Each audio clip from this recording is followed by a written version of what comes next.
आइए हम आज का बाइबल अध्ययन आरंभ करते हैं। उत्पत्ति 1 अध्याय। आदि में परमेश्वर ने आकाश और पृथ्वी की सृष्टि की। पृथ्वी बेडौल और सुनसान पड़ी थी और गहरी जल के ऊपर अंधियारा था, तथा परमेश्वर का आत्मा जल के ऊपर मंडराता था। जब परमेश्वर ने कहा उजियाला हो, तो उजियाला हो गया। और परमेश्वर ने उजियाले को देखा कि अच्छा है, और परमेश्वर ने उजियाले को अंधियारे से अलग किया। और परमेश्वर ने उजियाले को दिन और अंधियारे को रात कहा, तथा सांझ हुई, फिर भोर हुआ। इस प्रकार पहला दिन हो गया। फिर परमेश्वर ने कहा जल के बीच एक ऐसा अंतर हो कि जल 2 भाग हो जाए। तब परमेश्वर ने एक अंतर बनाकर उसके नीचे के जल और उसके ऊपर के जल को अलग अलग किया, और वैसा ही हो गया। और परमेश्वर ने उस अंतर को आकाश कहा, तथा सांझ हुई, फिर भोर हुआ। इस प्रकार दूसरा दिन हो गया। फिर परमेश्वर ने कहा आकाश के नीचे का जल एक स्थान में इकट्ठा हो जाए और सूखी भूमि दिखाई दे, और वैसा ही हो गया। परमेश्वर ने सूखी भूमि को पृथ्वी कहा, तथा जो जल इकट्ठा हुआ उसको उसने समुद्र कहा। और परमेश्वर ने देखा कि अच्छा है। फिर परमेश्वर ने कहा पृथ्वी से हरी घास तथा बीज वाले छोटे छोटे पेड़ और फलदायी वृक्ष भी, जिनके बीज उन्हीं में एक एक जाति के अनुसार है, पृथ्वी पर उगे। और वैसा ही हो गया। इस प्रकार पृथ्वी से हरी घास और छोटे छोटे पेड़, जिनमें अपनी अपनी जाति के अनुसार बीज होता है, और फलदायी वृक्ष, जिनके बीज एक एक की जाति के अनुसार उन्हीं में होते हैं, उगे।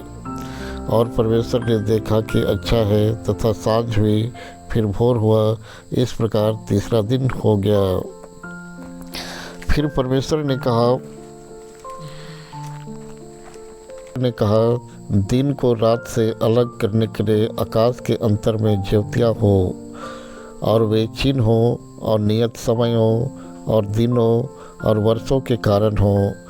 और वे ज्योतियाँ आकाश के अंतर में पृथ्वी पर प्रकाश देने वाले भी ठहरे, और वैसा ही हो गया। तब परमेश्वर ने 2 बड़ी ज्योतियाँ बनाई।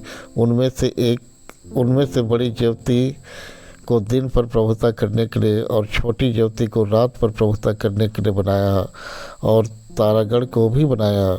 परमेश्वर ने उनको आकाश के अंतर में इसलिए रखा कि वे पृथ्वी पर प्रकाश दे, तथा दिन और रात पर प्रभुता करें, और उजियाले को अंधियारे से अलग करे।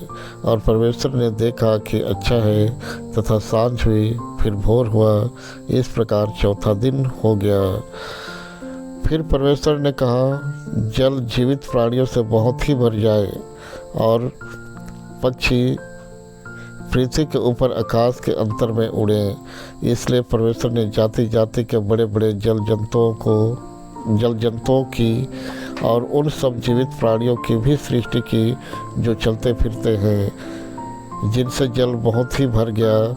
और एक एक जाति के उड़ने वाले पक्षियों की भी सृष्टि की। और परमेश्वर ने देखा कि अच्छा है। और परमेश्वर ने यह कह के उनको आशीष दी, फूलो फलो और समुद्र के जल में भर जाओ, और पक्षी पृथ्वी पर बढ़े।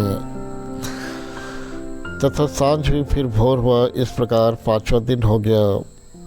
फिर परमेश्वर ने कहा पृथ्वी से एक एक जाति के जीवित प्राणी तथा घरेलू पशु और रेंगने वाले जंतु और पृथ्वी के वन पशु जाति जाति के अनुसार उत्पन्न हो, और वैसा ही हो गया। इस प्रकार परमेश्वर ने पृथ्वी के जाति जाति के वन पशुओं को, और जाति जाति के घरेलू पशुओं को, और जाति जाति के भूमि पर रेंगने वाले जंतुओं को बनाया। और परमेश्वर ने देखा कि अच्छा है। फिर परमेश्वर ने कहा हम मनुष्यों को अपने स्वरूप के अनुसार अपनी समानता में बनाएं, और वे समुद्र की मछलियों और आकाश के पक्षियों और घरेलू पशुओं और सारी पृथ्वी पर और सब रेंगने वाले जंतुओं पर जो पृथ्वी पर रेंगते हैं अधिकार रखे। तब परमेश्वर ने मनुष्य को अपने स्वरूप के अनुसार उत्पन्न किया, अपने ही स्वरूप के अनुसार परमेश्वर ने उसको उत्पन्न किया, नर और नारी करके उसने मनुष्यों की सृष्टि की।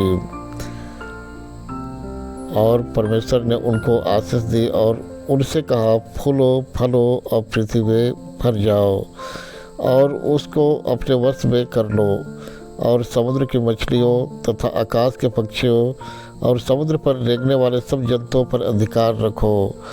फिर परमेश्वर ने उनसे कहा, सुनो, जितने बीज वाले छोटे छोटे पेड़ सारी पृथ्वी के ऊपर है और जितने वृक्षों में बीज वाले फल होते हैं वे सब मैंने तुमको दिए हैं, वे तुम्हारे भोजन के लिए हैं।